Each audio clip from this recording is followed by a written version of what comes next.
Yeah, check the mic, 1, 2. It's time to get into it. The signal's on, we're live, and you already knew it. Got your headphones ready, speakers on blast. This ain't no fake news, it's a show that's built to last. The full Concurrent X-Fest Show. Yeah, with A-Train and Spurge, let's show. Yeah, with A-Train and Spurge, let's go. A show for the fans, by the fans, you know the deal. This ain't no fantasy, this is all for real.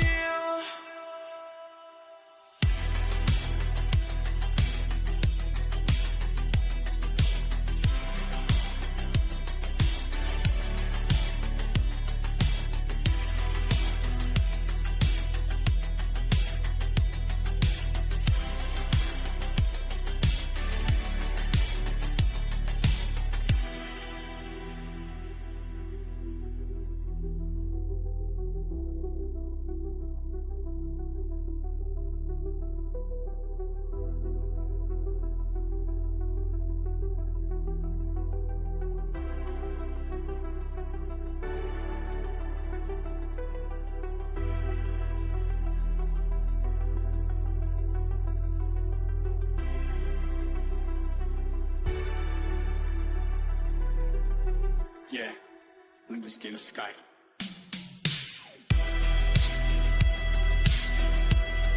Ladies and gentlemen, welcome. The experience begins now with the X-Fan Show. I am Spurge. Arlington is running just a tad bit behind, but he will be here. As you see, we are back tonight. We got UFL news, Continental Football news. We're going to give you guys our NFL picks, and hell, you never know. We might just talk some other stuff, but who knows, a lot of exciting things that are happening here in just the realm of alternative sports. Let's just be honest.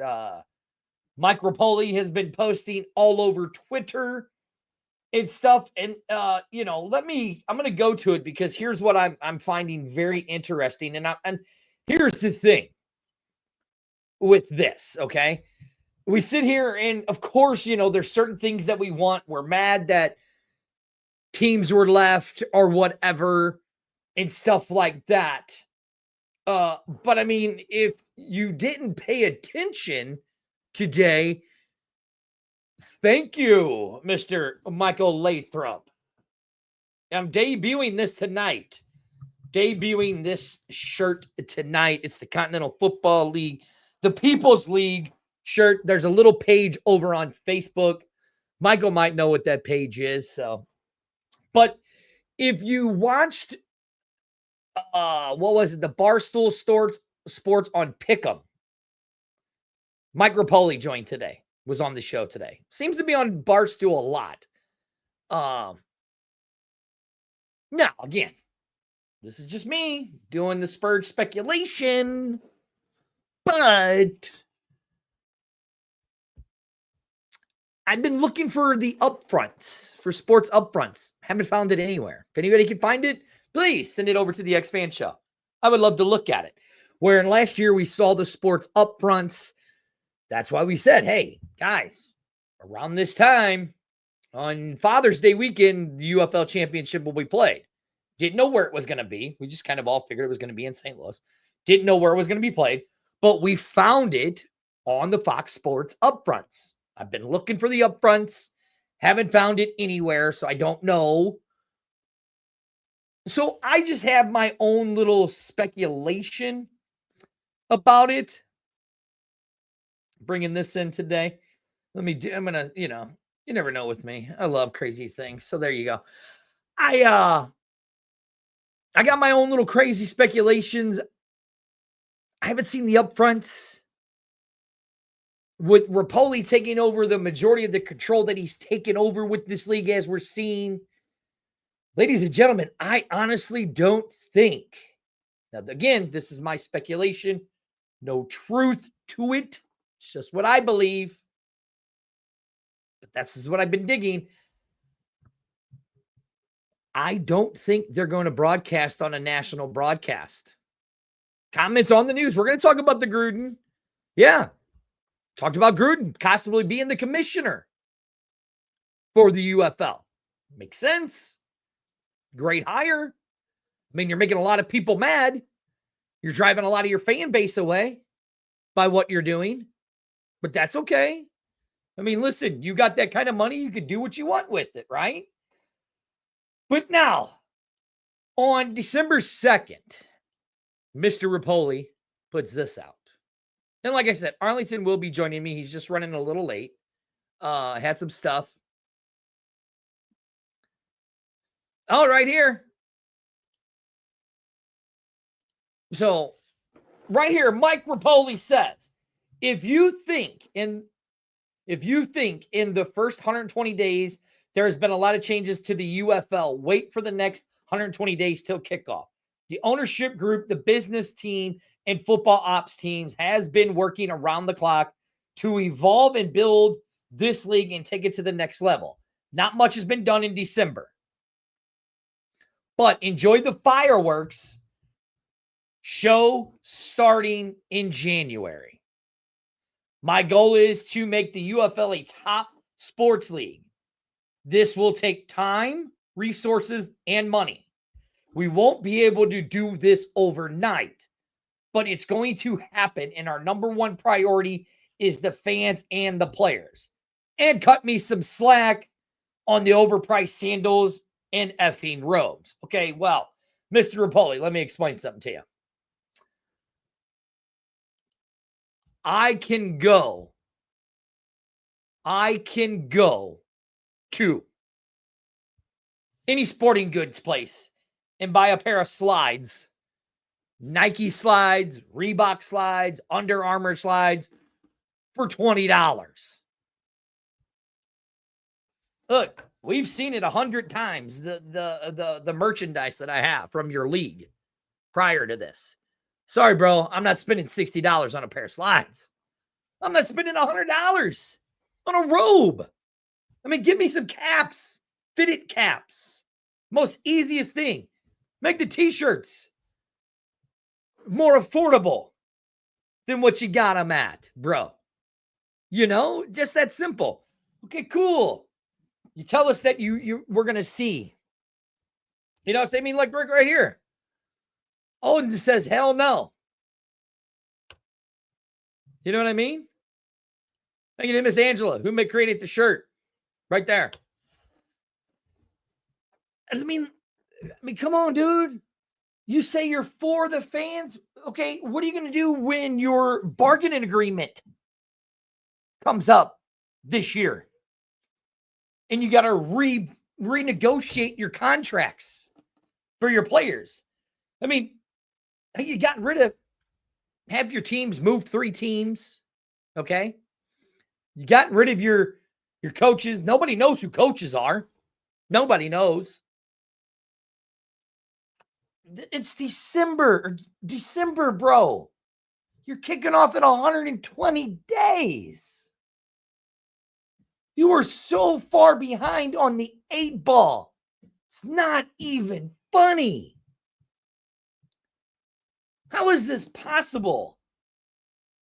How is it possible that you're that far behind the 8 ball? What's up, Kevin? I mean, Rob, right here, he goes, I got a new shirt and a cup coming too. That's great. That's great. But yet, Robert, let me ask you a question. Odin, all you guys, let me ask you a question. How mad are you that we don't even know who head coaches are for the teams? You know what I'm saying? How mad are we at that? Yeah, it's still no jersey schemes. All right, here he is. Here's my partner in crime. The one, the only, A-Train. What's up, baby? What's up, brother? Hey, listen, bro, I love you. We only got a couple weeks before Christmas. Wearing your Texans stuff, right? That's for Jason Pena. Yeah, I put his government name out there. How you like? Look, how you like my shirt? It. How you like that shirt? Huh? I like that. I like that. Right. I gotta So, give a shout out to Hayden's treat box too. So oh yeah, that's some good. See right here, look, people are good take, saying man. they're mad. Arlington, I'm talking about Mike Rapoli in his tweet that he put out and stuff like that, right? But Arlington, before we go any further, bro, we got Christmas in 2 weeks, right? Yeah. Huh? Yeah. I have a Christmas present for you. You got a Christmas present for me? I do, and I'm gonna give it to you live on this show tonight. For me? For you. I got a surprise for you, and I'm gonna do it live on the show tonight. Oh, speaking of that, Arlington, I have your Christmas present. I saw the name come up. It's true? I do. I have a Christmas present for you. He is the owner of your favorite team, even though you say Quincy's your favorite team, the Texas Syndicate, right? Come on, man. Don't do this to me right now. I'm just saying, the man, Mr. Manny Mansakis from the Ohio Valley, man. How are you, sir? I'm doing great, guys. I love it, man. You were texting me earlier and said, "Hey, come on." I said, "Shoot, there's nothing I'd rather do to hang out with you two guys." Well, I cannot believe this, man. I wanted to show you the shirt to say, hey, can I put out the People's League shirt that I had created? And I wanted your permission to wear the shirt on the show. Absolutely. Let's go. Right. Yeah. I'm in. And then you asked, well, who do you have on the show tonight? I'm like, well, it's just me and Arlington, but if you would like to join us, Yeah. I would make it a surprise for Arlington as a Christmas present. There you go, And Arlington. Arlington Thank didn't you. even know. No idea. No idea. I need man. to come out to St. Louis. We got to hang out. I'm telling you that. We got to find a way. I know. Arlington, let's look at something here. Manny, I love the backdrop we got going, bro. There you go. You got to like the office setup, huh? I've moved my love it. office, got it I all like set that. up. Yeah. We're rolling. Yeah. So now, Manny, you are the owner of the Ohio Valley, man. Yeah. Ironman. You always say Ironman. that, the Valley. He clubs up everything, man. Come on, Manny. You've watched this show how many times, and how many times can I get anything right? You were lucky I got Coach Champagne's name right last night. Oh, that's right. Yeah. I saw that. Yeah. You guys are moving right along. I was just talking before Arlington joined me about how far certain leagues are behind, right? Yeah, well. But you guys are moving right along. You guys now have 5 teams announced. Well, is that right? 6. 6 teams. Again, remind everybody who those 6 teams are. Well, the Southern Division is done now, so we're now at a point where, the first one we got on was my man Quincy. We got the team in Central Texas, and then we got Josh on board with San Antonio Toros, and then after that we went to Midland and got the Tall City Black Gold, which is going to be pretty doggone cool. Actually, I saw their mascot. Wait till you see this. It's going to be off the chart. So that'll be fun. And then today we put another team in San Angelo, the Sidewinders, which I didn't realize is it's a snake. It's pretty cool looking. I did a little research on it. So we got those 4 down there. Us, obviously, the Ironman up here in West Virginia. And then we have the Cincinnati Dukes, really a premier semi-pro team, won a couple national titles in the past few years, and they're up leveling, taking their team to play at our level. So it's going to be fun. And then so we got 2 more teams we're working on, and should have something. My goal's always been to try to knock this out by sometime in January, since we're not playing till the end of May. That would be ideal. If we didn't have the holiday, we'd probably knock it out before the new year, but you never know. We're talking to about 3 or 4 teams, actually four teams that could fill those 2 spots that we're in the North. So that's where we're sitting. And actually I met with Commissioner Kelly today. We started looking at scheduling and got some, now that we have the 4 teams in the South, we're going to start putting together their schedule and meeting with some broadcasting and people as well. I've had a couple meetings with them, so it's coming along. Arlington, did you hear what he just said? A schedule? A schedule for That's for my favorite something? word.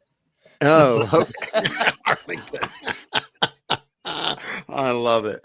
I love it. Well, Arlington, I want to get out in front of it. I mean, I realize, I was listening, I was watching the show earlier when you were on, Jason, and just, Mhm. talking about, the UFL and where they are. And it just, look, I love all types of football for guys. I'm a fan. I want it to work and all that. It just seems bizarre to me that these guys are sitting there and they've been, it started out XFL, USFL, merger, come together. This has been around for some years, a few years now. And to not have a schedule when you're 3 months from now going to open up, I can't imagine. I'm just too urgent on life to sit there and say, I want to go to bed feeling like I've done what I need to do today and we're moving forward. I don't know how you can sleep knowing that you've got these, and you got new teams. You got a team here close to where I am in Ohio, in Columbus. And I'm like, it just, I mean, look, I got a lot of buddies. I went to school in Columbus, Ohio. I went to college there. And, and I ask them, what do you, nothing, unless you're online. It's almost like it's made up media that they're putting, it's getting put out there. Now, understand, it is where the Ohio State University is, the #1 school in the country right now. So there's a lot going on. Right. Maybe they're waiting for that, but I don't know that you can wait when you're playing in 3 months. That's my only thing. So I think for us, if I'm looking at it, if we get everything solidified in the Northern Division in January, then we're still, we're still 160 days away from playing, and we've got the schedule secured, the stadiums are set up, and everything's ready to go. And because we got to hit the ground running, and Commissioner Kelly and I we're looking at it and saying, okay, how many games do we want to play? What's the model we want to put out there? And I think, guys, Arlington, we were talking about this when I was on there before, about how what we'd like to do, and it really, some of this stuff just started on you guys' show, which is pretty cool. The People's League, yes, right. The concept of how do we broadcast everything. I love the idea that we just sort of like we're spitballing. We're talking about, hey, Thursday night, one game, Friday night, Saturday night, Sunday night, because you got 4 games, you just lay them out, and it's like a festival in the summer on those nights, because summertime's just a different deal. So it gives us an opportunity to do that. And I think the more I talk to people about it, and I say, yeah, we just sort of made it up during the X-Fan show, they're like, what? Yeah, well, it is what it is. So we're all working together to make this happen. And I think that's exciting. This guy over here, we've actually talked about that off the air when it's just me and him, Manny. Oh, okay. And give me some insight. I'm Arlington, learning every day. tell him about how much you love the idea of those 4 nights, because that's the big thing you were talking about. It was like a party of football or something like that. We were talking about. Yeah, something to that nature. And dude, we talk about so many different things, we have going on. So it's like half the time I can't remember half the stuff we discussing. But I think that was the crazy thing when we were looking at it. I was like, look, not too many places can do a week. They do a weekend, but you have Sunday, then you have Saturday with college football. UFL did their Friday, Saturday, Sunday thing, but to do it from Thursday to Sunday, that's unprecedented. You can't. It's crazy how we can sit here and be like, there could be football on 4 days of the week. Yeah. And then they all don't have to go against each other. You could see it the first day, you see it the second day, you see it the third day, you see it the fourth day. It doesn't have to be all at once. Or you have to wait for another game, or double headers are cool and whatnot. But I'm like, Well, if you have more teams, right? I mean, Yeah. the UFL. I mean, what are we sitting at? How many teams are now? 8? 8. 8. Yeah. So I mean, they're no different than us as far as the number of teams. I mean, so I mean, I'm looking at it. I mean, the sweet spot would be next year. Is that we want to get 6 teams in a division. So now you got 5 home, 5 away. Mm-hmm. And and I think I see some of the comments. Kevin is making a comment in there, and I definitely want to address that because people are like, where else are you going to go, right? Well, understand if you look at that Southern Division, that is it's pretty much a perfect blueprint because Are you talking this one right here? Yeah, I think that's the one he saw. Do you believe that the 4 teams in Texas may be cluttering the league just a bit? I'm all for it, but I'm interested in your view on that. Yeah, I definitely. There's that, and then the one just prior, but on the West Coast and things he was talking about there. Okay. So, I mean, the idea is that right now we have to be smart financially and keeping teams closer together, less than 8-hour bus trips is ideal. And we created that in Texas. Now, there were some other teams on the periphery that, like, I've already got 2 more teams that are telling me we want in the South in 2027. So I already know we got 6 ready to go next year. So that's perfect. And then I can't say who the owners are, but I can certainly tell you some of the cities that have contacted me already. So I've got a group in Jacksonville, Florida, a group in the Panhandle down there, a group in Mississippi, Gulfport area. I've got another one down in the Fort Myers area. Okay, so that's just unsolicited people emailing or calling the phone line, right? So that's coming. And then yesterday I got a great email from a guy in Seattle, Washington, another guy in Boise, Idaho, another guy in Las Vegas. All right, boom, boom, boom. And then I've got one that we feel good about. We would have had them this year in the North, and but the stadium they're going to play in is part of the World Cup. So it's not available. That's a once in a lifetime deal. So now we've had to say, okay, they go, oh, we're in, we're going to do this. Well, that'll be an announcement we make. So I can see if we get into, and this is perfect world, 6 teams in a division, and you might have 4 divisions. You see, and now you're looking at that. Yeah. Hey, Minnesota. There we go, Quincy. There's so many places. I've got other like the very top high level semi-pro teams that are looking at what the Dukes are doing. Like, what if we leveled up? And we're going to get the kind of players that the Ironmen had last year. We can do that because there's going to be a draft. You're going to, now a lot of their current players aren't going to be able to play on that team, but they'll have some of them and it'll just elevate their play. So we're getting some teams that like people would have heard of that like, oh my, these guys have a legitimate organization. So it's gone from, San Antonio and Quincy, in Central Texas, just sort of like, all right, here's what we're going to do. And we're going to build this thing out.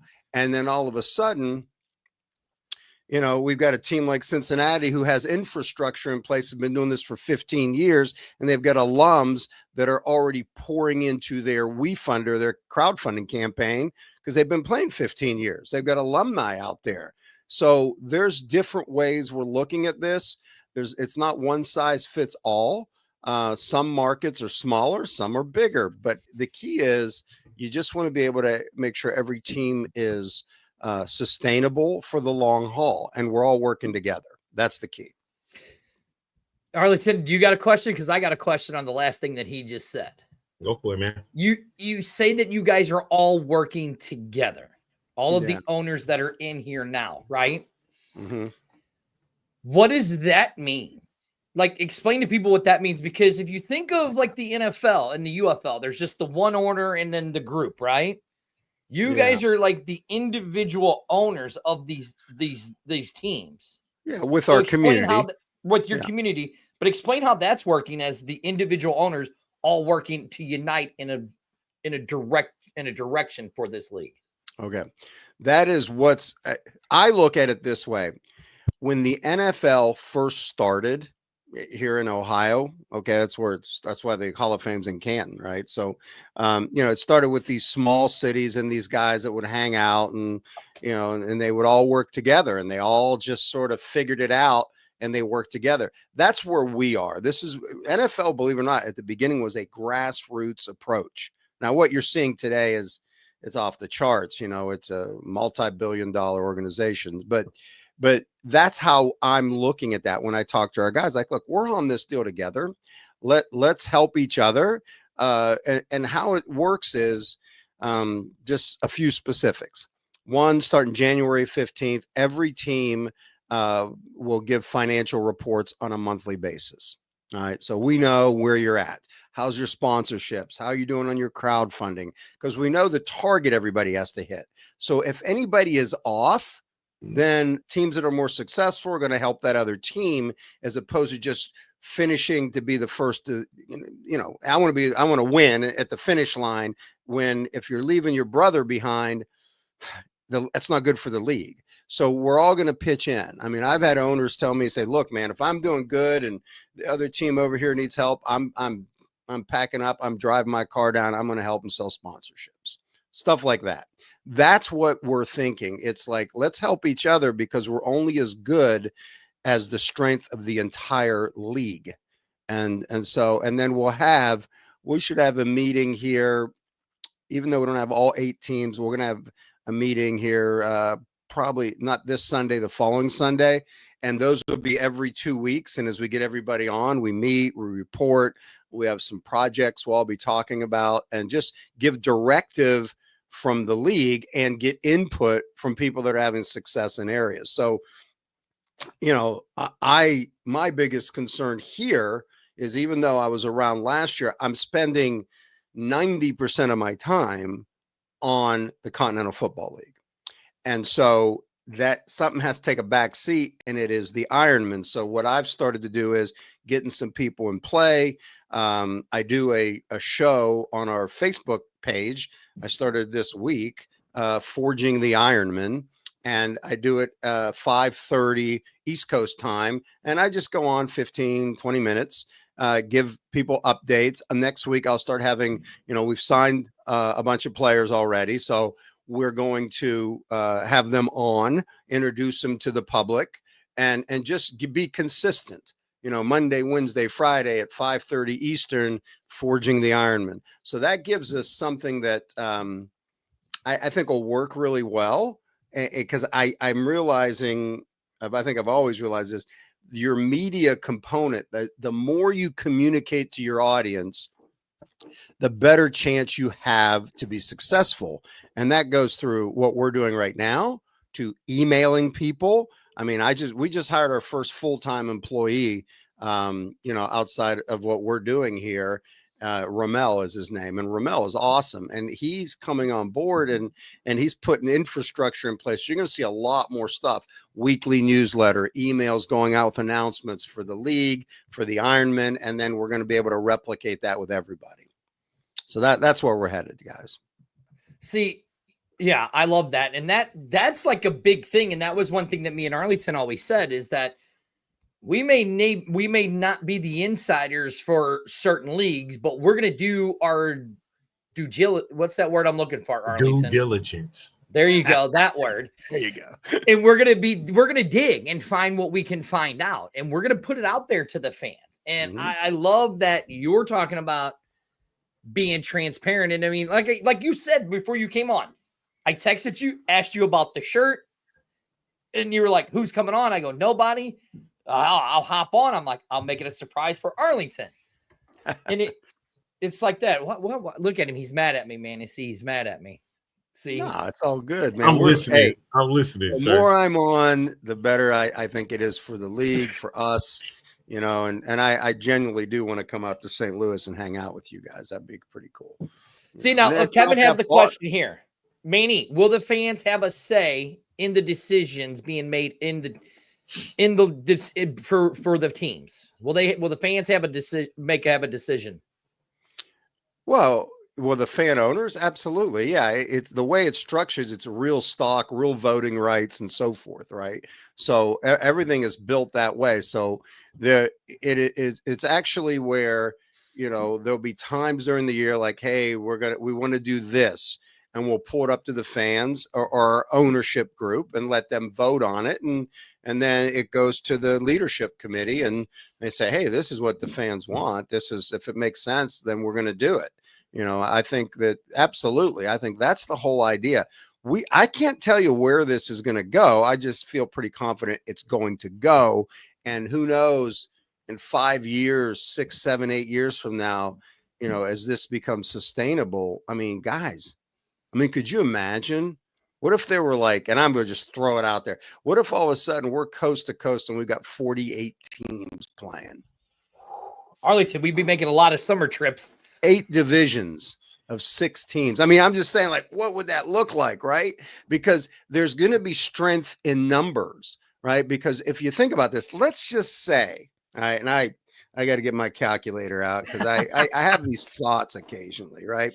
So you'll look at total fan base. Let's just say, and I'm going to lowball it. Let's lowball, because some places will do way better than others. Let's say we get, by the time we're there, we get, let's say, I don't know, what is a really bad, I don't say bad, a low attendance rate at a UFL game? What's a low one? Like I've seen some. I want to know. You really want me to tell you? Yeah. I was at a Memphis game, sitting in the press box. I knew you was going to go there. I knew you was going to go there. I was sitting in the press box, and I was able to count how many people were in the stadium. Wow. And it was 237 people. That was that's not amazing. With the concourse, zero promotion from that league that used to exist that we got in, and we were still getting 900 to 1,000 people at a game at the beginning, and then it started doubling. Right. And I'm in like the tiniest little market. You look at Moundsville, Wheeling, West Virginia, where I'm at, and you're going to be like, how in the world can that even sustain a team? Well, it can if we get it rolling. But I'm thinking confidently, let's just say on the low end, as we build this out right with fans and the right people, let's say we look at it and say, there's 2,500 people at every game. Mm-hmm. Okay. Let's just say that is. Right. And then if you had, let's take that crystal ball out there to 48 teams. Right. And on a weekend, if you start to look at that, that's 24 games. Mm-hmm. Right. So you multiply that by 24 and you're sitting at 60,000 people in the stadium watching those every week. And guess what? When you have that structure of 5 home games, 5 away, that's a 10-game regular season. Right. So then you multiply that by 10 weeks, and now you're talking 600,000 people have seen these games. And then we've got streaming, broadcast, all the kind of things that are going to go. And that's generally a 10X. So you know, in the industry, you're 10Xing by putting that reach out there, and, 600,000 in these stadiums over a season, you multiply that by 10. You're looking 6 million are checking this thing out. So it's like, it's not, if you start to extrapolate and just understand, in my mind, just the power of just exponentially growing this thing a little at a time so we can be sustainable. It won't surprise me that we're sitting here 6, 7, 8 years from now, like, you know what, 6 million people there were that many viewers over the season, and 600,000 of them were live. And I'm telling you, San Antonio is going to have way more than 2,500 people at a game. Well, yeah. I know. Yeah. I see what they're doing. Right. And I think I want to help everybody get to what we're talking about, but to me, I don't know if that doesn't get somebody excited about the opportunities for a lot of kids out there that, and no disrespect, arena, indoor football, no disrespect to this, but understand these kids they didn't grow up playing arena football. Right. They came from outdoors, and they're relegated to indoor football because that's their only option. For the right? summer, So yeah. now it's like, oh my, what would that do? And I trust me, I want it all to work, but I think the best players that are, at that level we're talking about, that double A level, and who knows, we might end up being a triple A league down the road as this builds, right? Well, So you do that, it's like we're gonna get the really good players. I mean, look, the baby, I see his Ironman last face. year. Think about this. The Ironman last year, I had 11 guys that played in the NFL, CFL, or UFL. 11 guys. I mean, no wonder we were undefeated, unscored upon. I mean, I had guys, right? So that's what happens. But there are guys out there like that, right? I chose those guys to build the right chemistry, we call culture, on our team, because I wanted them with local players, with some up and comers, maybe small college guys, and they just got together great. And that's the brotherhood we've set up, because they are, like we always say, once an Ironman, always an Ironman. And that's what we want that first team to say, hey, you started this, baby. Hey, where are we going to be later? But does that give you an answer, just sort of what could be, Well, right? Yeah. And see, maybe this is how well I know this guy. We've been doing this since 2018, right? And there was Okay. things that you said, because he doesn't like when I do math, because he calls it, we call it dirty math, because I always jack something up. So Arlington, go on, because I know you wanted to talk about that, because I could see it. I could see. No, I do not. I could see your face. You're like, ooh, that could work. Explain Yes, why it you could. think it could. What else do you want out of it? You just want to get a reaction out of me because you already know I'm going to give one. But Manny's is setting it up for you, dirty math, to understand it better. Well, Arlington, break it down for me in layman terms and dirty numbers so I can understand it better. I can't do dirty numbers. At all. Okay. I can't do dirty numbers. You guys are beautiful. I No, love it. I think what we love about this so much is, I mean, I'm getting the goosebumps even thinking about it, is how you guys are going about it. Like we've done some talks. I've done some talks on the Outlaw. I know me and Arlington are changing some things up come this year. And we're going to have a big guest on our January 5th show. So we'll just tease everybody on that one later. So you might want to tune in for the first. Yeah, tune in January 5th, maybe in the afternoon time. Okay. But mainly the way that you guys are going about this, right? You talked about arena. Yeah. Well, you actually have a team that has moved up. Two teams, actually. One that moved up from semi-pro, right? Yeah.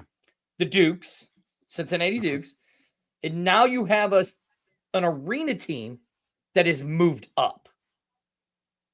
You mean talking about San Angelo? Yeah, St. Angelo, the Sidewinders. Yeah. I get a text message from Arlington. He's like, the new team is the Sidewinders. I'm guessing he loves that name. It's unique, right? Yeah. It's right. And when unique. you read the article on the blog post, people are like, oh, wow, that's pretty cool. They don't know, Right. They don't know. Yeah. So in your opinion, how do you think an arena team is going to translate to an 11 on 11? Well, what happens is it's not an instant transition, but they'll have, remember, they're playing with three offensive linemen. There's no punters, there's no long snappers, there's no what is made up. The roster is going to be bigger, right? But they have good skill players, and a lot of them have some pretty solid quarterbacks. That just want to get outside. I mean, that's the whole thing. It's like they all have that dream, but it's a bit of a glass ceiling for these guys, because, I mean, there's only one Kurt Warner out there, right? I mean, there's nobody else that's done what he did, and I'm a huge fan of Kurt, and I just, but kids look at that and think, oh, he did it. Well, it's like winning the freaking lottery, guys. That's not it. If had he had the opportunity to play in the Continental Football League, he would have been there. He just didn't have the opportunity, right? That's just all that existed was the arena world. But but I'm telling you, there's still really good players there. I just think it's going to give them more opportunities that can develop and move forward. Like I had probably maybe 9 or 10 guys that had played in the indoor world on our team, you know, and when I talk to player personnel people at UFL, CFL, and certainly my friends in the National Football League, they just say that stuff, the indoor stuff just doesn't translate. It's hard. And even like the CFL getting excited about our continental shift, it's because, it's the first time we're going to see outdoor football translate, because most of these kids we bring up north, even though like superstars in college, I mean, there's some dudes that have gone up and bomb. They just never make it. They don't have the skill set. They don't see what's happening. So I think that's going to be a big piece of that moving forward, is just, I think we're structuring it well, but we're learning, guys. I'm going to tell you, Mike and I spent about an hour today just on a Zoom call working on contingency plans, because you just don't know. You don't know where this is going to go. I mean, right now you've got this, and look, I was in a league a year before that supposedly, it started out with 8 teams. All of a sudden, boom, there's 2.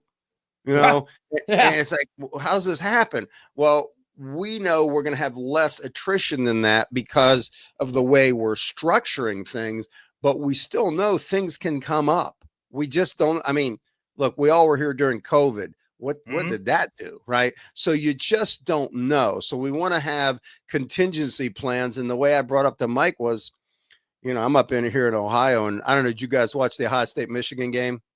I mean, a little bit. Yeah, a little bit. It's kind of embarrassing if you were a fan of a certain Michigan, but I get it. I mean, heck, Michigan's whipped them for the last few years, so it's true. time, right? But here's what I noticed was that Ryan Day, there was a point where he gave me just like, oh, Manny, you better start thinking like a coach in developing the league, because here's the deal. They were up there, their headphones miraculously went out, so they had no communication. But Ryan Day, the week prior to the Michigan game, he put together a wristband system, so they practiced it. It happened. You didn't even know it. It didn't even affect Ohio State. So it's like, okay, we have to have contingency plans. What if some type of a disaster happens? How do we mobilize so we are sustainable over the long haul? And those are the things we're looking at, because, I don't have the crystal ball, but I do know if we get contingency plans in place, now we're at least have much higher probability of being successful. So, that's what we're thinking. Oh, what I'm learning right now, even we're having you back on the show today, is the confidence that you have, not only in just the Ironman, but with the league itself, because a lot you have leagues these days that they have the confidence, but it's only like a cash grab and then they move on. Like when I say I listen to you, Manny, you are very contingent on making sure that all of them are that everything is checkmarked, even when you get to the season, and then everything is checkmarked when you have the season, and like you want to continue on, like you see in there's future with it, and even things that you don't have just yet for the league, you're finding ways to make it work for when we get to 2026. I think that's what's exciting me about the Continental Football League, is that you're always thinking of something to make sure that everything with the Continental Football League works, and that there's sustainability, there's success, and that way you can even make the Continental Football League the premier summer football league.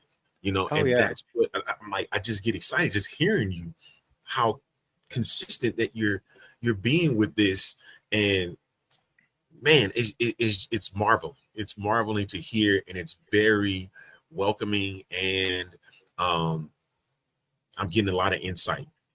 And I appreciate that, because these are the types of things like, hey, who knows? We're coming up with more stuff, right? So it's like my assistant Ramel is going to take this recording and take a look at it and say, what did we learn from this today? Because there's always stuff we can get better at. And I think, Arlington, what I'm just keep pushing forward on is, we don't know what the future is. However, if we put the work in and we roll up our sleeves and work as a league to help each other, because I know, I mean, look, I don't know the number one. I don't have a full understanding of indoor football arena, right? There's so many levels, right? I mean, you got the IFL, the NAL, the AIF, the AF1, and I'm probably missing 5 more. I don't know. They're out there, right? Probably. Yeah, but and that's okay. I think it's great. But I also know there are guys that have gone in as owners in some of these teams and it didn't work out. You know, you see the nightmares that happen, right? You know, they didn't pay the bills or some guy's stranded somewhere. And I wonder, I look at it this way. There's a guy, and I have he's a guy that I had a speaking engagement in New York City with him a few years back, and he's a Navy SEAL. You know, it's pretty famous today. He wasn't as famous back then, but his name is Jocko Willink. Okay, and Jocko is one of the finest people.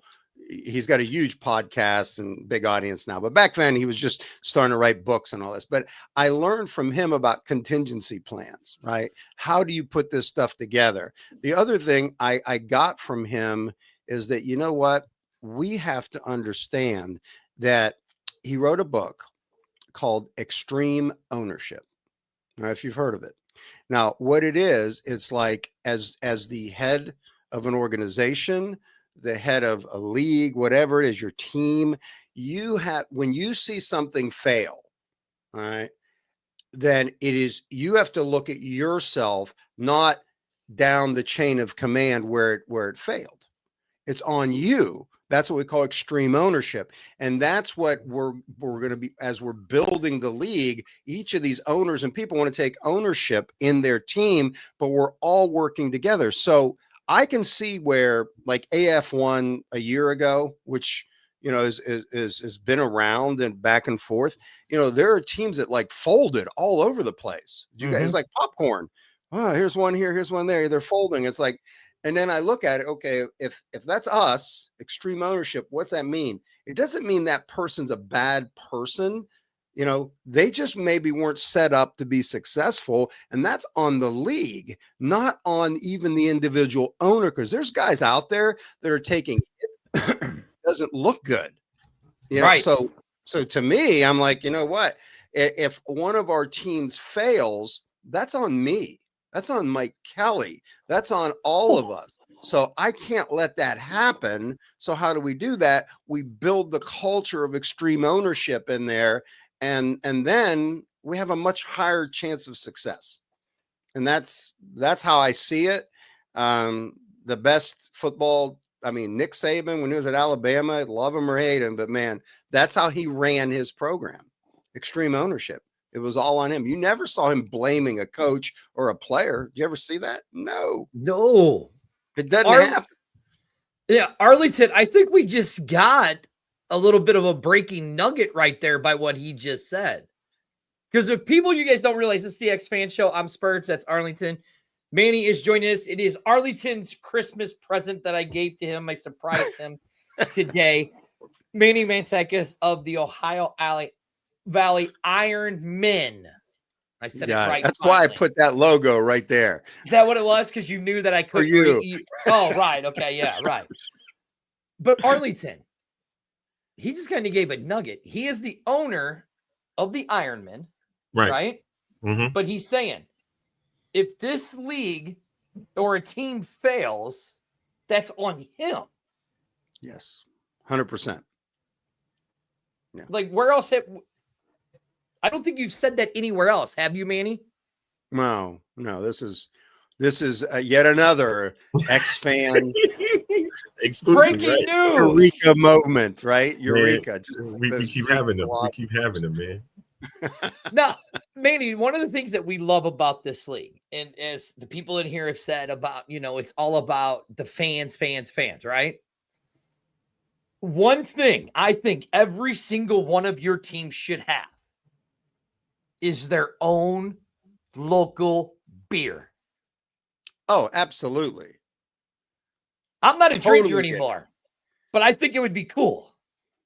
I got a buddy here locally that is his own microbrewery. He could do Ironman beer, and we could shoot that out to places. There's no question. We could definitely do that. Yeah, totally get it. We're even thinking of and it just depends. I think beer, cigars, branded. I'm driving 8 hours to go get me an Ironman beer so I can have it in the That's new right. studio when I Sir, make it. Sir, With there's that a thing logo right there on Oh there, my right? gosh. What, Sir, Arlington?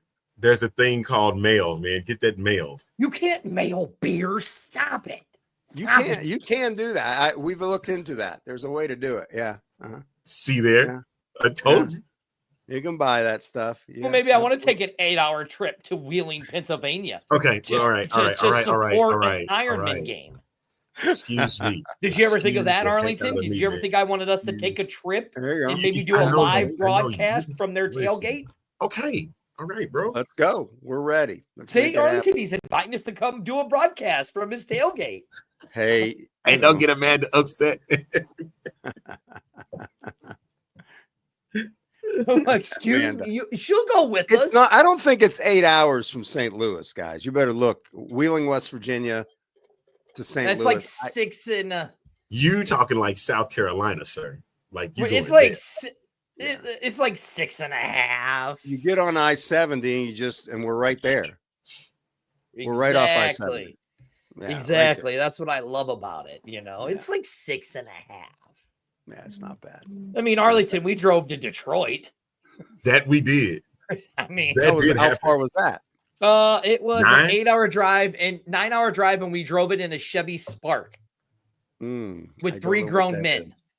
Oh my! So imagine my knees was all the And way it up only on the took seat. us a tank and a half to get there and a tank and a half to get back. Well, good for you. That sounds like a heck of a guy's trip. Hell of a Huh? ride, man. Well, I did Yeah. most of the driving Oh, okay. on day 1. I love Did I it. not, Arlington? Yeah. I didn't say you Mhm. didn't. All right. Now, Manny, you were talking about you got your show. You're starting your show up, right? Oh, she says it's 8 hours and 12 minutes. You knew she was going to do it, Manny. You knew she was going to look it up for Okay. where Wheeling is, right? So you Yeah, got so the new that show. would be furthest distance of 2 teams possible. Wait, I'm just saying. I'm not You're saying just that saying? in the works, but I'm just saying that could work. As far as the distance, right? Because I was looking at, a team on the East Coast that was that has World Cup games in their stadium. So we're like, okay, we need to figure this out. well, yeah, and you got the World Cup coming up here in 2026 Yeah. and stuff. I mean, the other thing that I think would be a great thing is you started your show that you're going to be doing. Yes. Okay. Now, I'm sure the Toros are going to start one.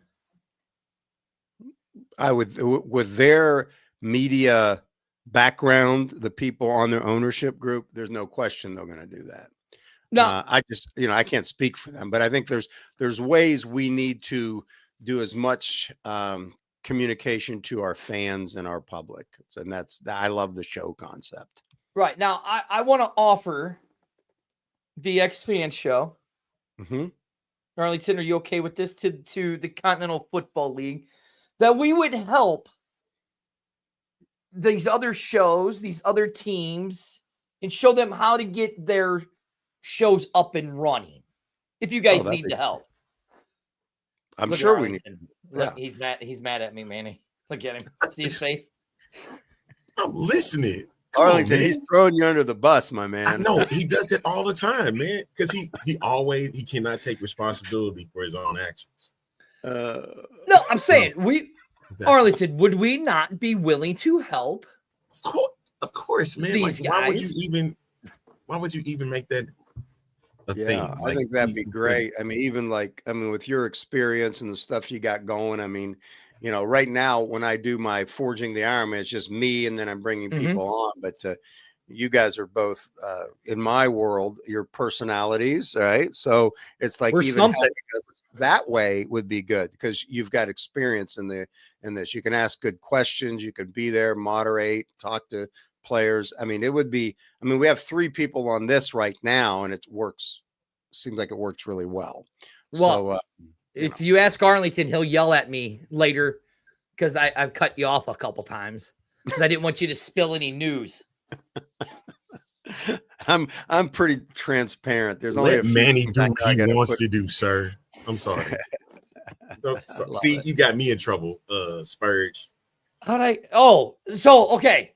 So let's see, Arlington. Let's do some quick hits. Let's see if we can get some let's see if we can get some more nuggets out of Manny, right? Oh, go ahead. Okay, Manny. Now, season is 190 days away, you said, right? Roughly. At least, yeah. Right. I mean, Okay. yeah, around there, yeah.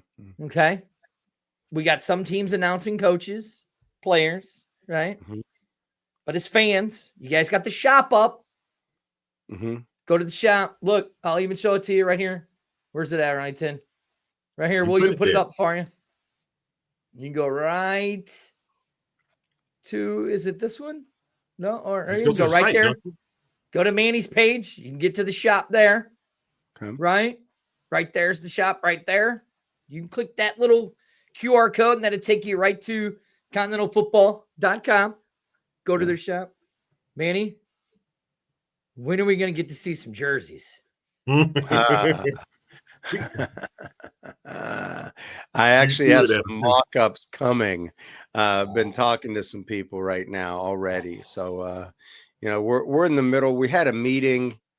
It was like, it was just a couple days ago. It was on Tuesday with Under Armour. Okay, so we're talking to them, and they're putting together a package. There's also 2 other groups in there that are putting together a package. I told them the type of uniform that we want is going to be very unique.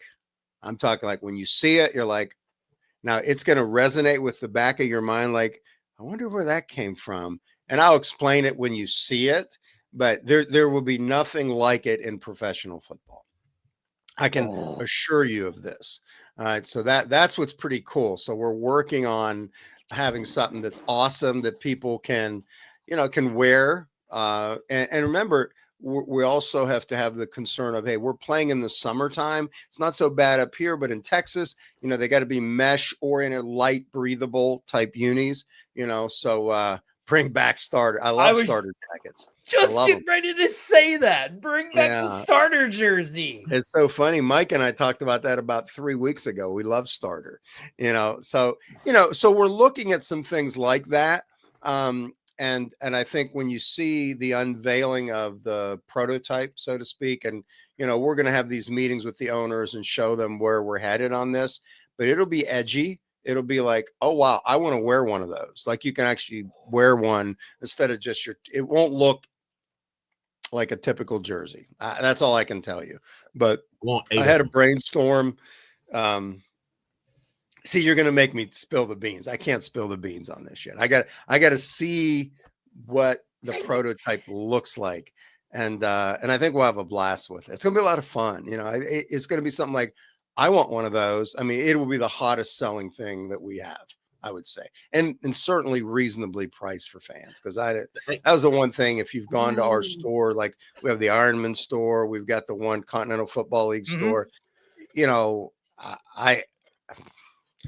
look, if we're the People's League, we want people wearing our stuff, right? So it's like, you don't want to make it cost prohibitive. I mean, if some people come in, oh, I'll just buy a t-shirt because that's all I can afford. Well, you know, if we made it so it's not a big profit margin, but we get the name out there, to me, that's more important, you know, and that way, instead of getting, you know, 100 people buying, maybe you've got 300 people buying and they're buying more stuff. Right. So that's been the whole thing. I have gotten nobody telling me when they see the price points on the merchandise on the Continental Football League or our Ironman saying, oh, I can't afford that. I've got nobody saying it's too expensive.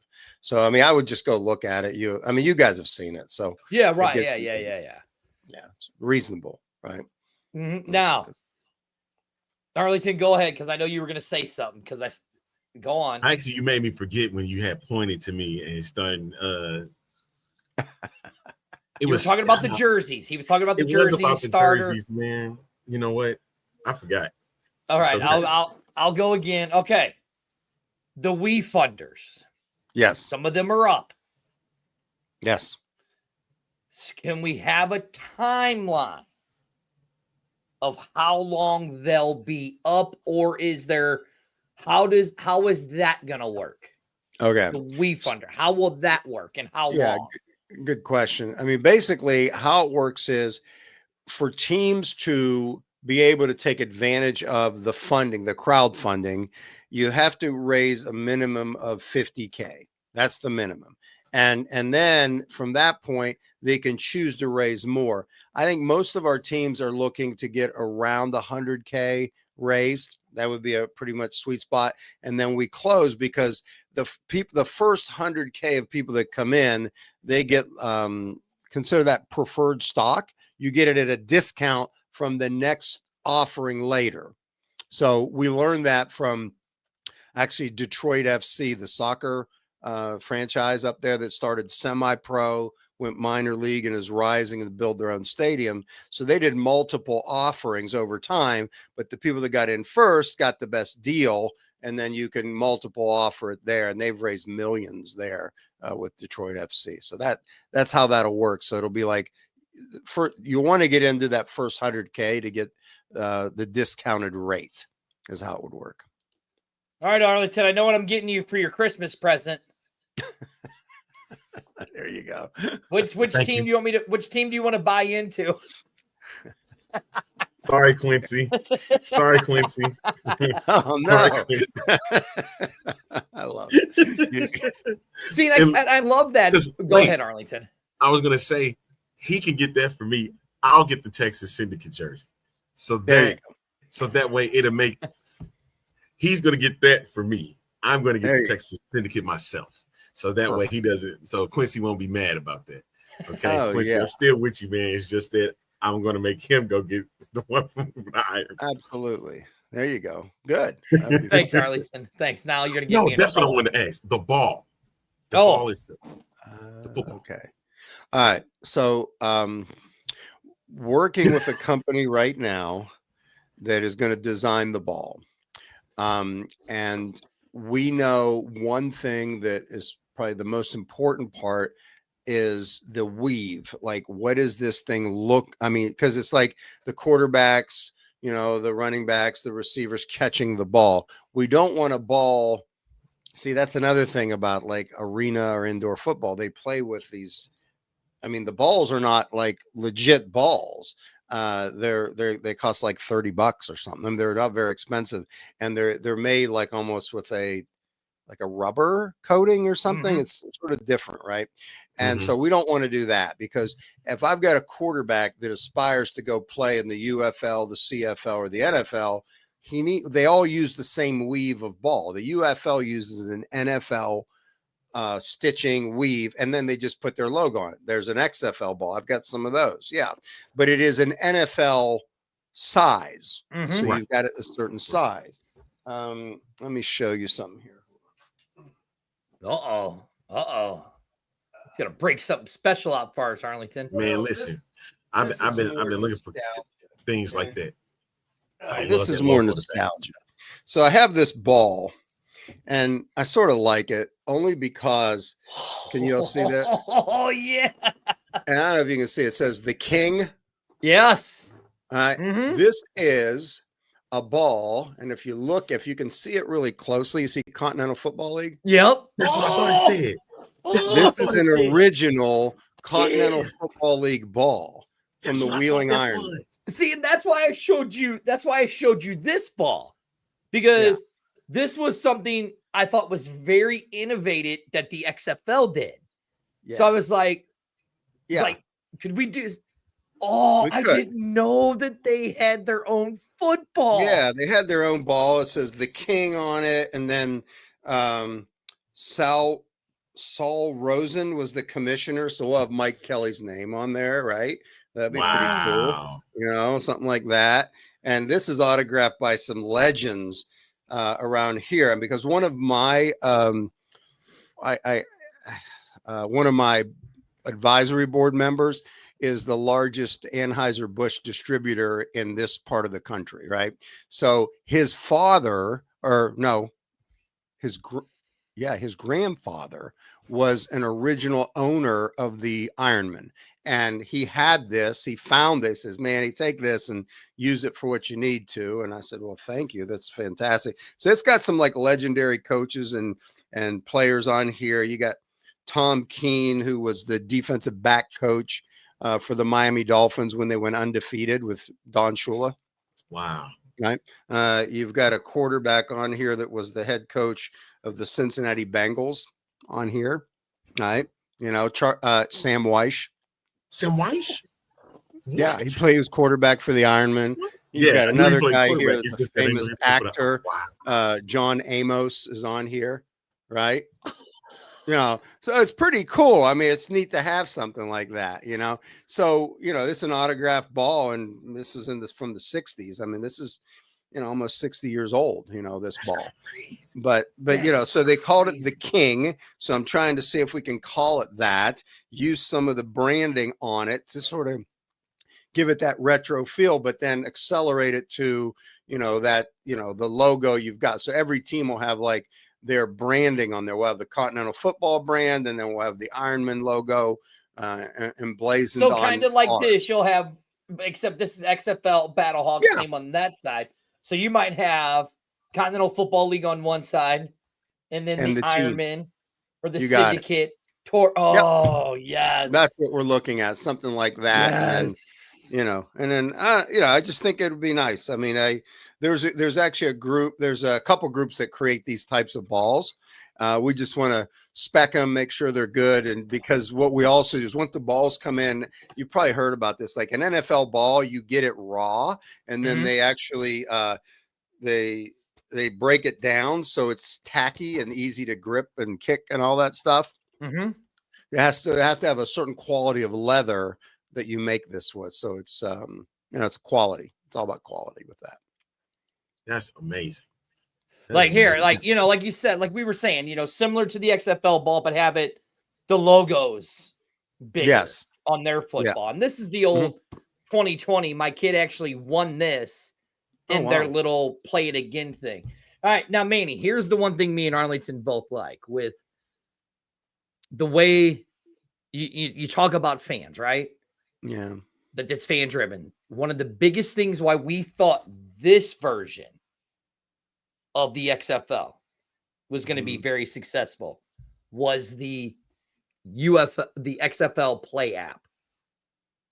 Oh, interesting. And go ahead, Arlington. The reason why it was such a good thing is because it was, even though it was for the casual fan, it was a play along with the league. And you did it. And of course, at the time in 2020, we didn't know who all the players were, but we played along with it because it was something fun, and it's something that was engaging, and that people actually got a chance to deal with that. Quincy, please, I want another interview with me, and please don't hurt me because I want to throw that out. I seen this comment on the side, no more interviews. But my thing was, the phone was always key in 2020 when it came down to more fan interaction. Will there be something? If you can say it, it's fine. If not, I can understand because of what you're trying to accomplish. Or is it in the back of your mind? Yes. Okay. So I'm going to give you something that, believe it or not, is like that, but it's actually a bit beyond it. Okay. And I only tell you this because I was part of it. Okay. So once upon a time, a few years back, maybe 6-7 years ago, I coached the quarterbacks for the fan controlled football league. Right. Okay. You're right. I had like Johnny Manziel. I coached Terrell Owens, you know, and those guys. So those were guys that I coached. Right. Yep. And what we had was a really cool app where guys, fans could call plays. Let's not do that though. No. But that was part of it, right? Right. Yeah. So it was all engaging where they could see what was going on. So this is something that we're looking at, and we want to build out, sort of like build in fantasy football into it. because there's a dynamic there. And then ultimately, as you do fantasy football, you can bring in the components of, hey, they just ran this play every team, and you see what it is after the call, or what the analytics that you sort of see coming up by people. There is some software out there. I just don't see it. It's not something that could happen in 26, Right. but Yeah. there's some things that we could build on because we have the connection to do it.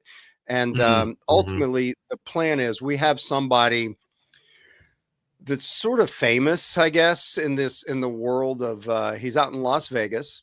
He's a big time podcaster and just an expert in the gambling world. Okay. And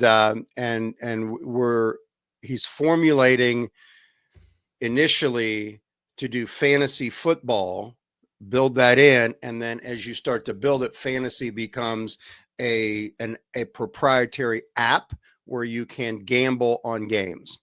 Okay. So think, DraftKings, that kind of stuff. Yeah, like because that. the way this worked was you had to pick the score. Yeah. Ain't that how it was, Arlington? He picked the score. You had to make predictions on different things. Right. Score was one of them. Touchdowns was another. But they didn't give money away, but they gave away grand prizes. Okay. Yeah. And the If grand scored, prize, it was a score you had to get. right? Yeah, Was the so football we and have season tickets. There's something like that we're looking at, but a lot of the stuff is the developmental side takes a while. So what we're thinking is maybe a very simple app, because one thing that I believe in, and I really am planning on implementing it, is how you go to high school or games or college games, sometimes they'll do like a 50-50 raffles. Right. Okay. So I think you can do that through an online component through the league. And now anybody can say, hey, here's $10 toward the 50-50. It rolls through. There's a winner every quarter, almost like buying squares on Super Bowls. I think those are some things that are a lot easier to do that we can incorporate into, the league moving forward. So there's the stuff like that is in the developmental stages right now. It's just, I'm fortunate. We have some really good connections of people that are getting excited about it. And they basically do this just to help. I mean, if I gave you some names of people, you'd be like, what? This guy is doing this? I'm just not at liberty to say that. But trust me, there are people like, who they are when I say their name. There are dudes that were their bust is in Canton at the Hall of Fame that are helping. Stuff like that. And the reason why I think I asked, because of the way that this league is being built, as family oriented and all that. Yeah. You can ask Arlington in 2020, when we were at the game, my kids were glued to their phones. While we're watching the game live, they're also watching the game on their phone. Love that. And that's why I was asking, even if you had like a website app to where, like, if people are like, oh, I'm not at home, well, hell, I'm going to go to the Continental Football League app and watch the Thursday night game. Absolutely. Or that something I think is a definite. I could tell you that we can do. I mean, that's not going to be hard. When I talk to the broadcasting streaming partners that we're talking to right now, I think they're going to be able to do something like that. Here's the replay. You click a button or something like that. Those are some cool things you'll be able to see without a big cost, but it'll be fun for people to watch this, because I want people to be able to watch the game on their phone. I mean, I'm so used to it now. I mean, I have the YouTube TV deal, right? So I have Hulu every Plus. game. I can be somewhere and anywhere and just watch it on my phone if I want. So why it's not impossible to do. You just have to do it. That's all. So I think that those are the simpler things that can at least get people in. Our big thing is, as we're getting people into that type of a medium, we want to make sure that we know, hey, let's get their email address. Let's be able to market to these people. Let's do that, because you don't just want to pop in. It's like, it's not going to cost anything.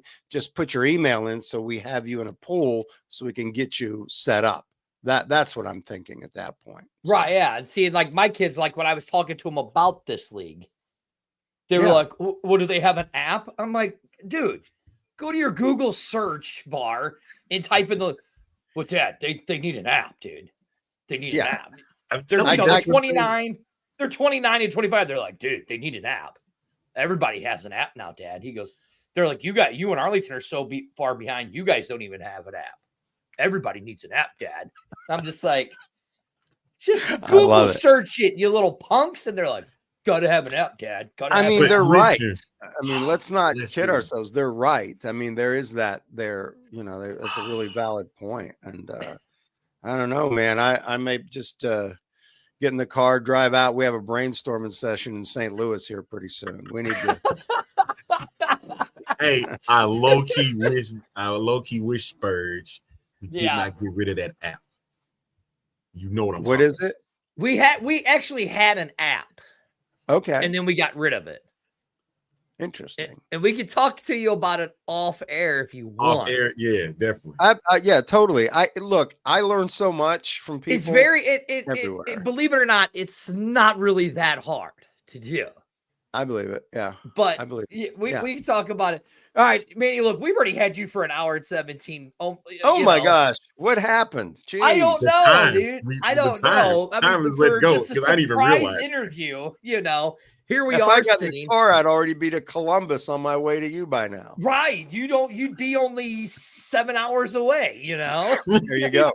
I love it. I love it. One thing I would like to say, because here in St. Louis, we used to have a team called the Steamers in the Ambush. They were an indoor soccer team, right? Okay. All right. Okay.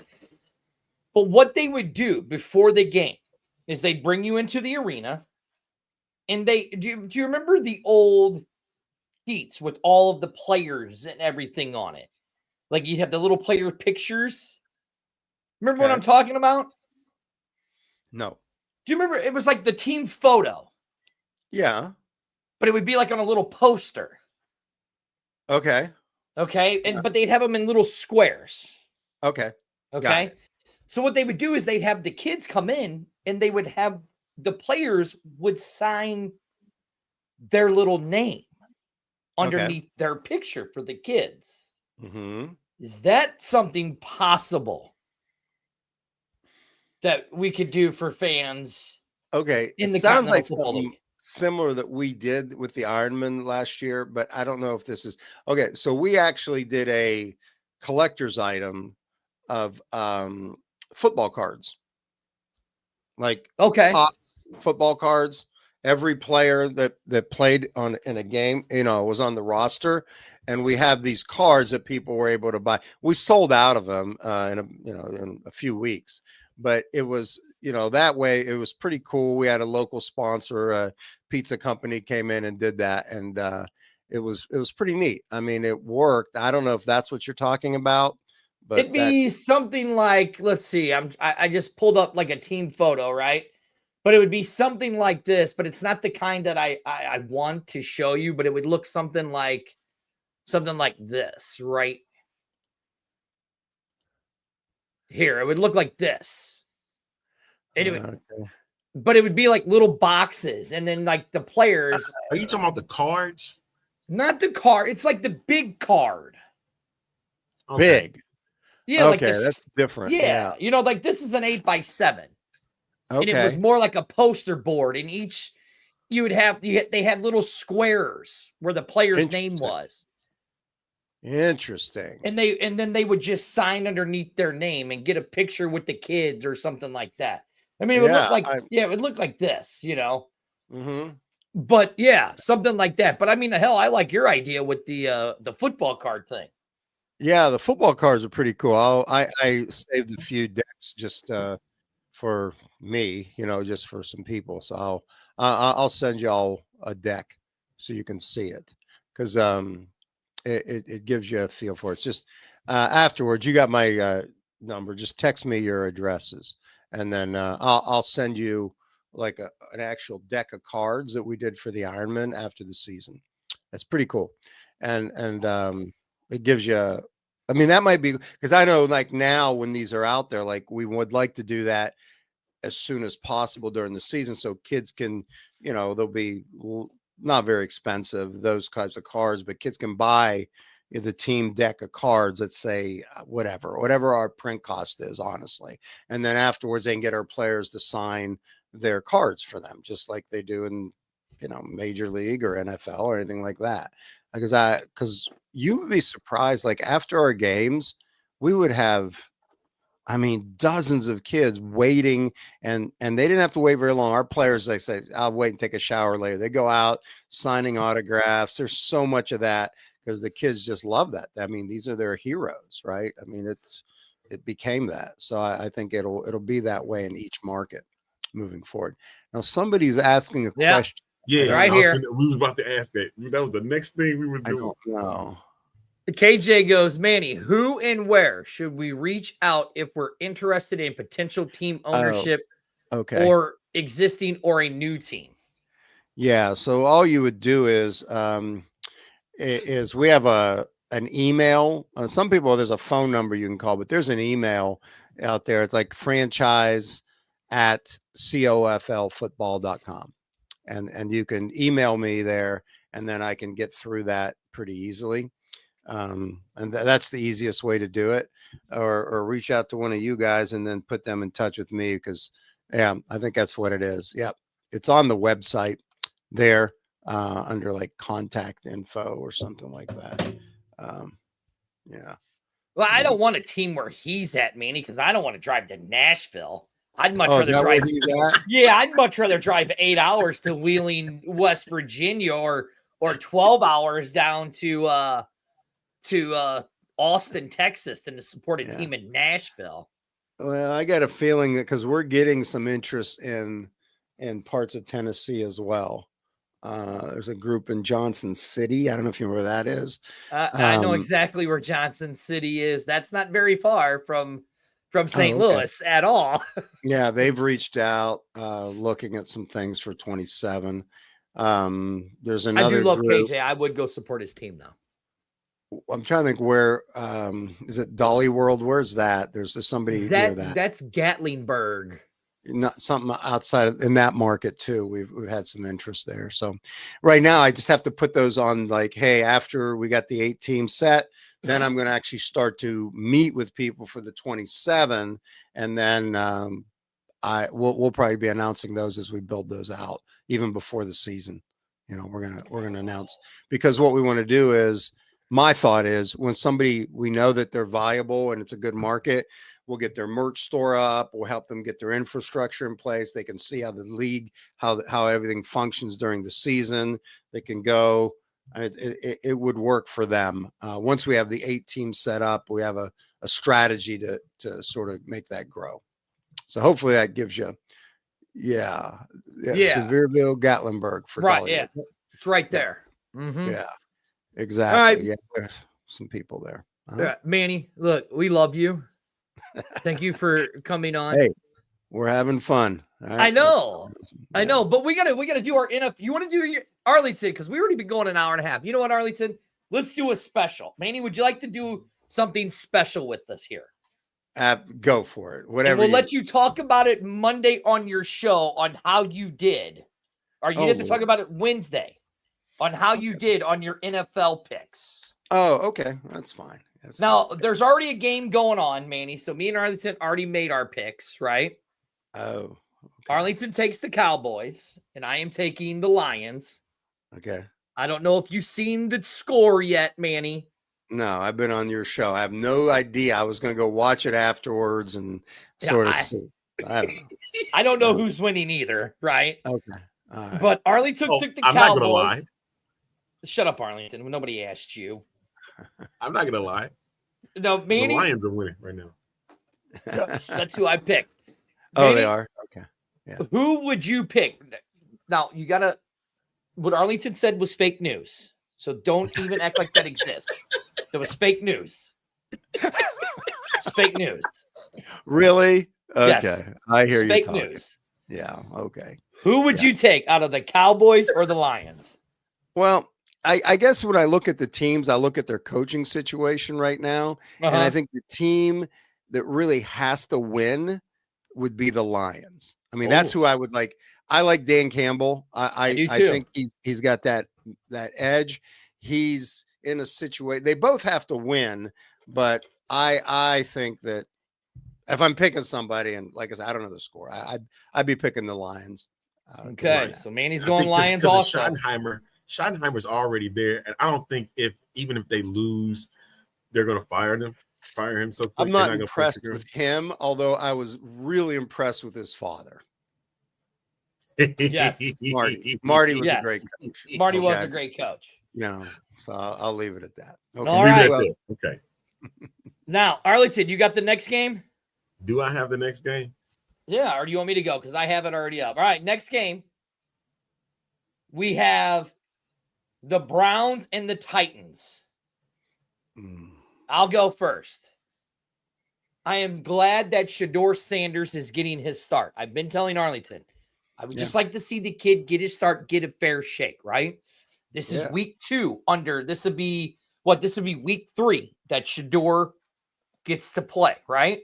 Is that right, or is it week 2? Yes, it's third week. Last week, he played okay. Not great, okay. I'm going to go – I see the progression, and I see how much better he's doing. I'm going Browns in this game just due to the fact of how good Shedeur has done. Okay. Does that shock you, Arlington? No. Because I'm going to go with the Browns, too, because the Titans are bad. Listen, I understand where we are right now with the Tennessee Titans, but I think he's going to have Shadeur's going to have a strong game, and it's going to right the ship. I'm not saying that they're going to – we already know that they're out of the playoff hunt, so at this point, Shadeur's might as well get the rest of the starts for the rest of the season. So Tennessee they are going to be competitive, just not this season in my mind. So I'm going with Cleveland. Okay. All right, Manny, who you got? I got to go. I mean, it's definitely Cleveland, but it's for a different reason. I'm going because of Myles Garrett. Oh yes. Yeah, I mean, think about my guy. I mean, he's a defensive MVP of the league as far as I'm concerned. So, dude's a monster, is he not? He's freak show. And do you think he breaks the record of sacks in a season? I think he does. Yep, I think he can. Okay. Yeah. What are we in? Week 14? Yeah. So when was that done? Was that done in 14 weeks or 17 weeks? 16. It was done in 16. So we have to break it in the 16th week. Right. I think he could. Then anything he does after that, it'll be legitimate in my mind. Right. Is he like 3 or 4 away or something? Yeah. He's not far. Right. Yeah. Okay. I'm with you on that, Arlington. I'm a bit of a historian on this stuff. Yeah, you got to do it. You got to do it within the 16 weeks. Yeah, that's why I look at like when I look at these running backs and don't get me wrong, Emmitt Smith is who he was, great player, all that, totally get it. But when I start looking at longevity, yards per game, it means a hell of a lot to me than total yards over a career. Because what Jim Brown did was off the charts. He's my favorite. OG of backs, right? He's actually a guy that I got to know really well, which is pretty cool. Back in the old days, I was coaching I coached at a school called Hofstra in Long Island, New York, right? Right. And I met him in the luxury box of a lacrosse game. Hofstra was playing Johns Hopkins, which is a big lacrosse game, right? Over there. And he was introduced to me as the greatest lacrosse player to ever play the game. In fact, they changed the rules of lacrosse. Hey, don't laugh. He's Jim Brown. Oh, I know. The best ever. Yeah. You used to be able to do something called cradling where you could have the ball up against your chest and run through people. Right. And once Jim Brown did that, they made it illegal. You can't do that anymore. He's the greatest ever. He's from Long Island originally. Yeah. So, I mean, the best. JB was a freak. I never seen him. I just seen the old videos, but I saw Walter Payton. For me, I seen Walter Payton. And I saw Barry Sanders play. I saw Emmett. But to me, Walter Payton and Barry Sanders are two of the greatest runners I've ever seen play football. And there's a bunch of great backs out there. Don't get me wrong. I mean, I grew up in the era where Tony Dorsett was the thing, right? Well, you got Bo Jackson. All right. Yeah. There you go. Bo Jackson. Freaking nature. Yeah. Yeah, I get it. Okay, so we digress. Go. Right, we digress. All right, we got the next game we have is the Seattle Seahawks, where Sam Darnold is really sticking it to Minnesota, saying you really should have signed me and not went with blow him over McCarthy because he'll get a concussion or touch him with a finger, playing against Kirk Cousins and the Falcons. Ooh. Is it me? Yeah, it's you, Arlington. Seattle. Oh, he's going to Seahawks. Okay. Seahawks. Yeah. No question. All right. Manny, do you need some time? Because I kind of know who I'm going here. And I'm going to go with my heart on this one. Raheem Morris, the head coach of the Falcons, was our graduate assistant when I was at Hofstra. So he's like, when I know those guys. So I got to go with him. I mean, I'm going to. I like it. Yeah, Raheem's a great dude. So, I mean, he's one of the best. So I'm rooting for him, and hopefully it works out. But I know that they're certainly the underdog in that game. Yeah, Sam Darnold's been playing some great football, so I'm going to go Seahawks. Next game we have is the team that still really hasn't beaten anybody and has lost all the good teams they play against, the Indianapolis Colts. Are you serious? Wait a minute. Are you serious right now? Play against the Jacksonville Jaguars, who have taken over first place in the AFC South. So time out. You just didn't sit here and say that they didn't play anybody and they're not in first place. What does that you just contradicted yourself? Listen, they're tied. They're not in first place anymore. Every good team they played, they've lost. You're contradicting yourself. The Jags are in first place now in the division. Yes. I'm going with Jacksonville. I bet you are. All right, Manny, you're hemming and hawing. I'm going with Indianapolis. I'm going with the Colts. Oh, Indy. Okay. There you go. We're going with Manny. As much as I don't want them to win, I gotta go with the Colts. As much as I do not.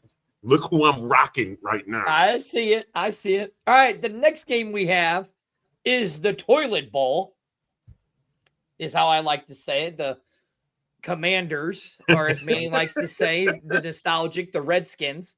You going to sleep with one eye open tonight. The Purple People Eaters, the Vikings. Arlington, you go. The Commanders. Oh, it's hard to say, isn't it? You're gonna get me in trouble. You already there, brother. You called it the toilet bowl, so you're already in trouble. I know. That's right. I'm not gonna say who I'm going to pick. I'm just going to wink my eyes, guys, and you guys will know who I picked. So I don't get in trouble tonight with the wife. It's too late. You're already in trouble with the wife. So just go ahead and say it. I'm going Commanders. Thank you. Minnesota, as much as I hate to say it, they are just in such disarray. It's not even funny. Understood. I'm actually going with the Commanders too. Thank you. So it's a clean sweep. Okay.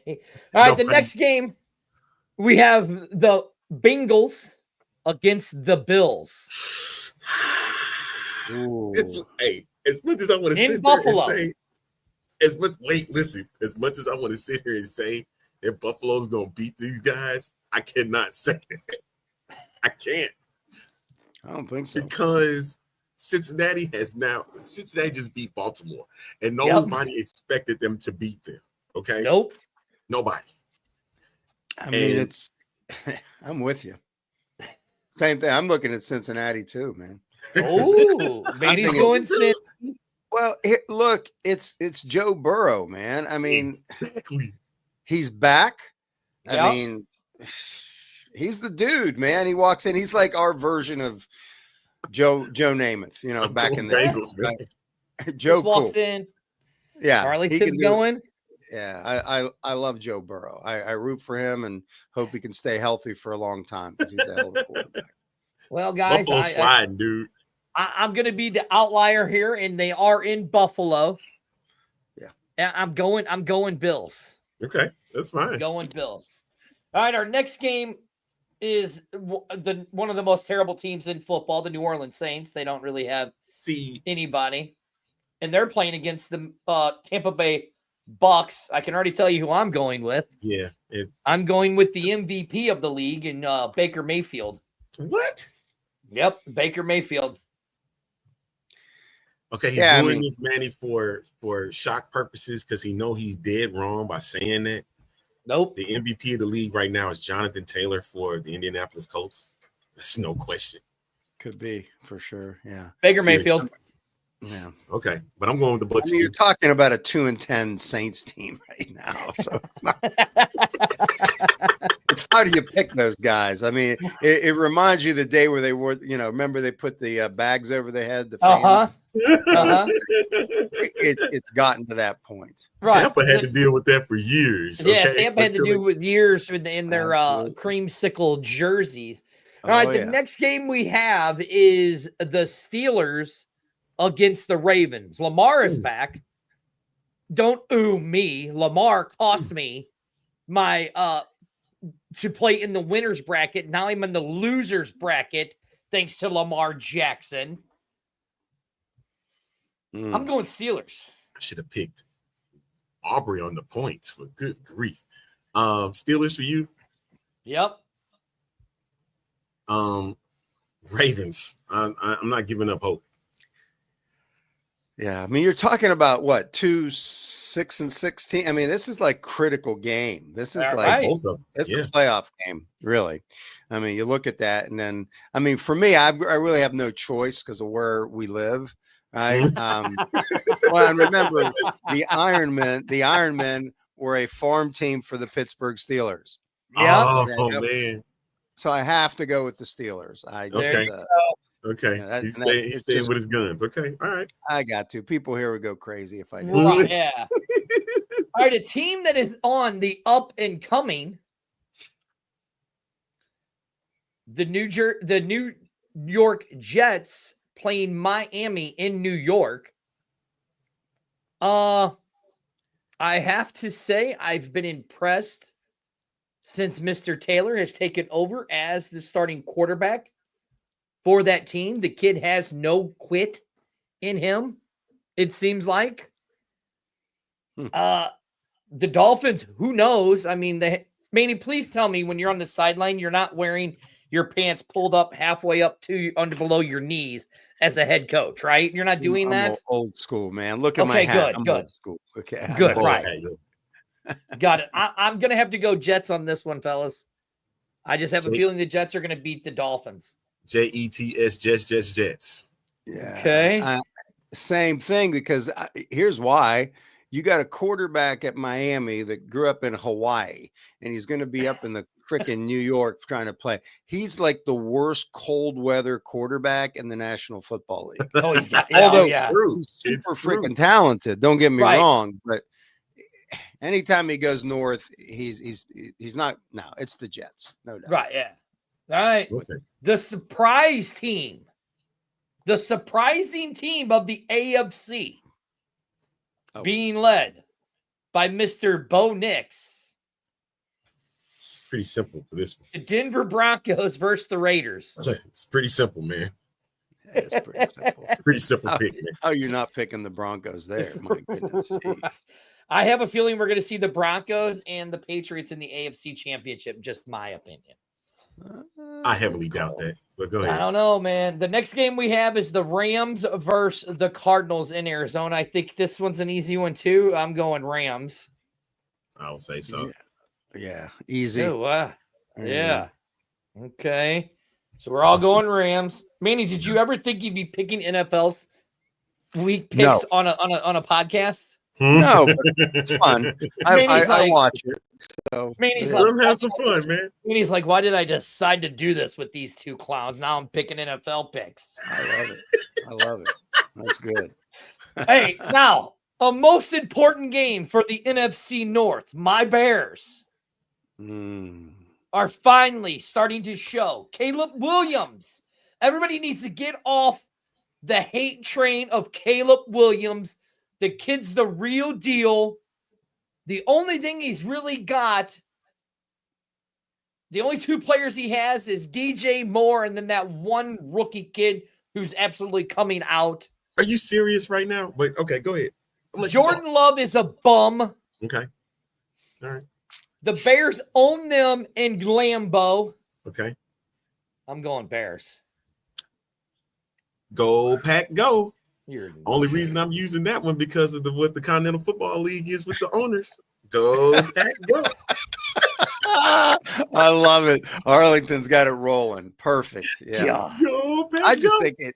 I mean, that's a huge game in the It division. is. I mean, it's very big game. Yeah, I mean, it's it's Steelers Ravens. It's the same thing, right? So, Mhm. yeah, Go Pack, go. yeah, I'm picking the Packers. I mean, even though I do like Caleb, I do like him. He's playing a lot better. But that Packers defense, I think, is just suffocating. I'm telling you, Right. Michael Parsons finna give Micah him some Parsons is a beast. Micah Parsons is a Give him beast. some Now, work, man. just because Arlington made me mad on his last pick, I'm going Chiefs beating the Texans.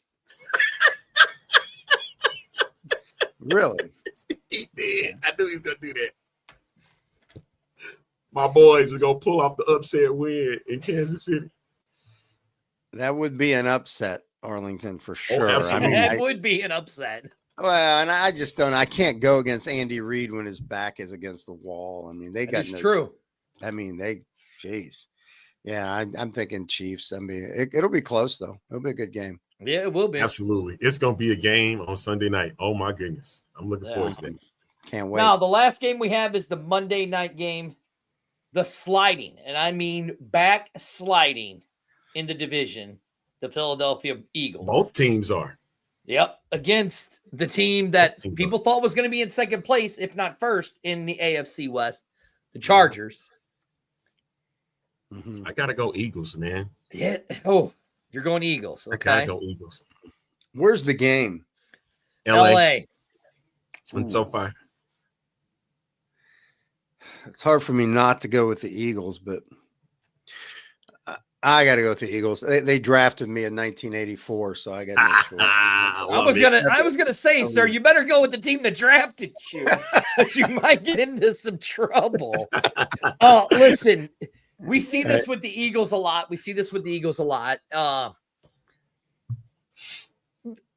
I don't know what it is. They'll have some great games and then they'll just play like garbage or whatever. Yeah. But they are the defending champs. I'm gonna go Eagles. So there's our picks Okay. that we Awesome. have.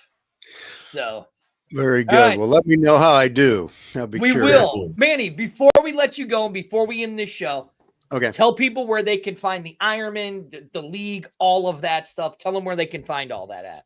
Yeah. Okay. So it's the league is easiest place to go is COFLfootball.com.